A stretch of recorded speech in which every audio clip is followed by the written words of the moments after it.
Alhamdulillahilladzi arsala rasulahu bil huda wa dinil haq liyudhhirahu ala dini kullih wa kafa billahi syahida.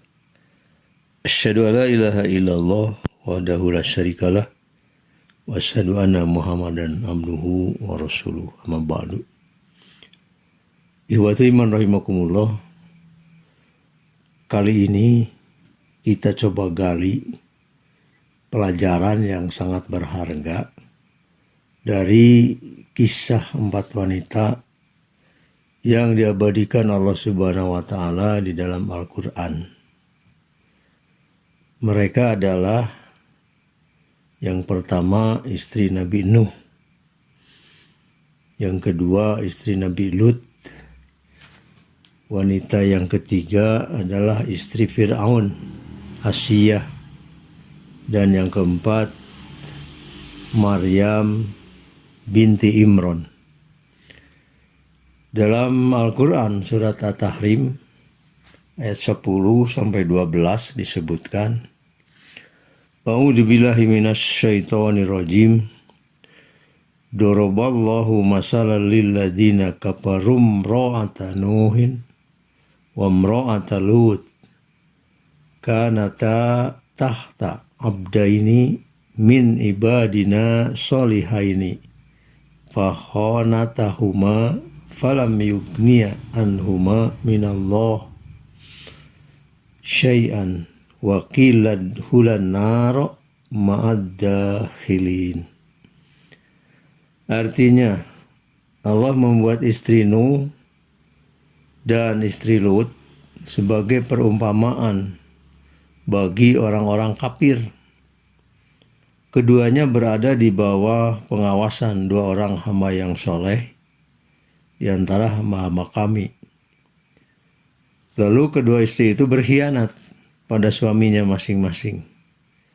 Maka suaminya itu tiada dapat membantu mereka sedikit pun dari siksa Allah. Dan dikatakan kepada keduanya, masuklah ke dalam jahanam bersama orang-orang yang masuk jahanam. Allah Subhanahu wa Ta'ala menerangkan bahwa istri seorang nabi tidak dijamin masuk surga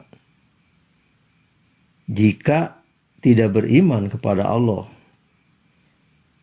Allah membuat perumpamaan bagi orang-orang kafir bahwa menjadi istri nabi itu tidak otomatis dijamin masuk surga apabila tidak beriman kepada Allah.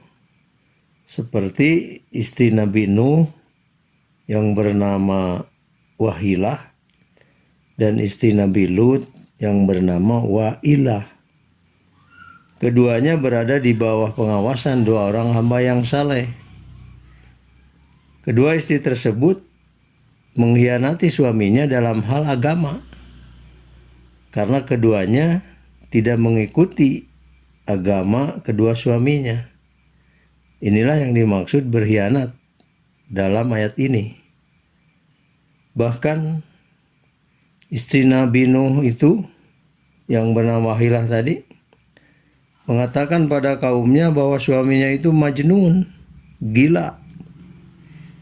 Nah, sedangkan istri Nabi Lut yang bernama Wailah memberitahukan kehadiran para tamu yang rata-rata ganteng waktu itu kepada orang banyak yang suka hubungan sejenis atau homoseks. Nah, lantaran kedurhakaan mereka dalam hal agama, Allah katakan, maka suaminya Nabi Nuh dan Nabi Lut tidak dapat membantu mereka sedikit pun dari kisah Allah, dan dikatakan kepada keduanya, masuklah ke dalam jahanam bersama orang-orang yang masuk jahanam. Maka sekali lagi, sekalipun istri Nabi tidak otomatis dijamin masuk surga apabila tidak beriman kepada Allah. Ayat selanjutnya, wa daraballahu masalan lil ladzina amanum ra'ata fir'auna idqalat robbibni li indaka baitan fil jannah wa najjini min fir'auna wa amalihi wa najjini minal qaumid dolimin. Artinya, dan Allah membuat istri Fir'aun perumpamaan bagi orang-orang yang beriman. Ketika ia berkata, "Ya Robku, bangunkanlah untukku sebuah rumah di sisimu dalam Firdaus, dan selamatkanlah aku dari Fir'aun dan perbuatannya, dan selamatkanlah aku dari kaum yang dolim." Ikhwati rahimakumullah, pada ayat ini Allah membuat perumpamaan sebaliknya dari ayat yang tadi, yaitu keadaan orang-orang yang beriman. Perumpamaan itu ialah Asiyah binti Mujahim, istri Fir'aun. Allah membuat perumpamaan bagi orang-orang beriman bahwa perempuan beriman meskipun menjadi istri orang kafir yang kejam dan sangat berbahaya, ia tetap beriman dan selalu memohon dan berdoa, "Ya Rabbku, bangunkanlah untukku sebuah rumah di sisimu dalam Firdaus, dan selamatkanlah aku dari Fir'aun dan perbuatannya, dan selamatkanlah aku dari kaum yang dolim." Di sini Allah sifatkan Asiyah dengan iman dan tunduk pada Robnya. Asiyah pun meminta kepada Allah Subhanahu wa Ta'ala dengan permintaan yang paling mulia, yaitu untuk masuk surga, berada di sisi Allah. Dan ia meminta kepadanya diselamatkan dari kezaliman Fir'aun dan perbuatan yang jelek, juga agar diselamatkan dari setiap orang yang berbuat dolim. Maka Allah pun mengabulkan doanya, dan ia hidup dengan keimanan yang sempurna. Ia terus istiqomah sehingga diselamatkan dari berbagai kekejaman Fir'aun.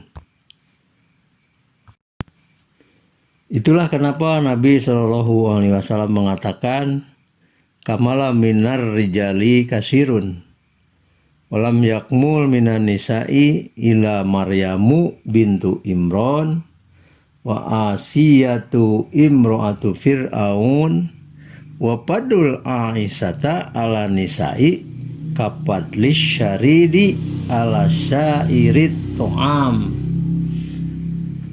Lelaki yang sempurna jumlahnya banyak, dan tidak ada wanita yang sempurna selain Maryam binti Imron dan Asiyah istri Fir'aun, dan keutamaan Aisyah dibandingkan wanita lainnya sebagaimana keutamaan as-sarid dibandingkan makanan lainnya. Hadis riwayat Bukhari nomor 5418 dan Muslim nomor 2431. Nah, yang dimaksud as-sarid itu makanan yang terbuat dari roti yang diremukan, yang dicampur dengan daging, yang waktu itu termasuk menu kuliner yang mewah dan lezat. Nah, menurut keterangan An-Nawawi, yang dimaksud sempurna di sini, wanita-wanita sempurna di sini adalah dia memiliki sifat keutamaan, kebaikan, dan ketakwaan yang berada di puncaknya. Tadi dikatakan lelaki yang sempurna jumlahnya banyak. Artinya sempurna agamanya. Karena kesempurnaan agama adalah kesempurnaan yang hakiki. Ada yang mengatakan orang yang sempurna menurut sunnah adalah sempurna ilmunya, kebenarannya, keadilannya, kesesuaiannya dengan kebenaran, kejujurannya, dan adabnya. Nah, sempurna semacam ini banyak dijumpai pada lelaki karena keunggulan akal mereka.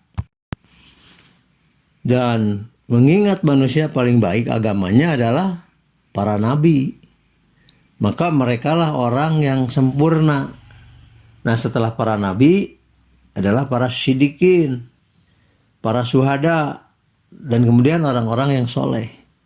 Karena itu, jumlah wanita yang sempurna tidak sebanyak jumlah lelaki yang sempurna.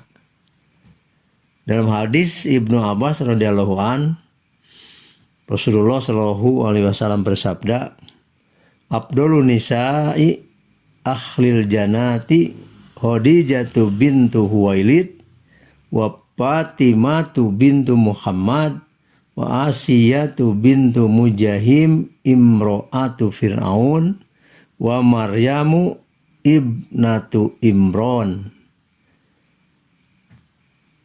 Kata Nabi, wanita-wanita yang paling utama sebagai penduduk surga adalah Khadijah binti Huwailid, Fatimah binti Muhammad, Asiyah binti Mujahim, yaitu istri Fir'aun, dan Maryam binti Imron. Hadis riwayat Ahmad, jilid 1 nomor 293. Selanjutnya dikatakan mengenai Maryam putri Imron, ia adalah wanita terhormat yang menjaga dirinya dari zina karena kesempurnaan agama dan penjagaan dirinya, yang dalam istilah agama disebut iffah. Karena Allah katakan, maka kami tiupkan ke dalam rahimnya sebagian dari ruh ciptaan kami. Dalam ayat ke-12 disebutkan, Tahrim ayat 12 disebutkan, wa Maryam ibnata Imron allati ahsanat farjaha fanafahna fihi mirruhina wassodaqat bikalimatir robiha wa kutubihi wa kanat minal qonitin. Artinya, dan ingatlah Maryam binti Imron yang memelihara kehormatannya, maka kami tiupkan ke dalam rahimnya sebagian dari ruh ciptaan kami, dan dia membenarkan kalimat Robnya dan kitab-kitabnya, dan dia adalah termasuk orang-orang yang taat.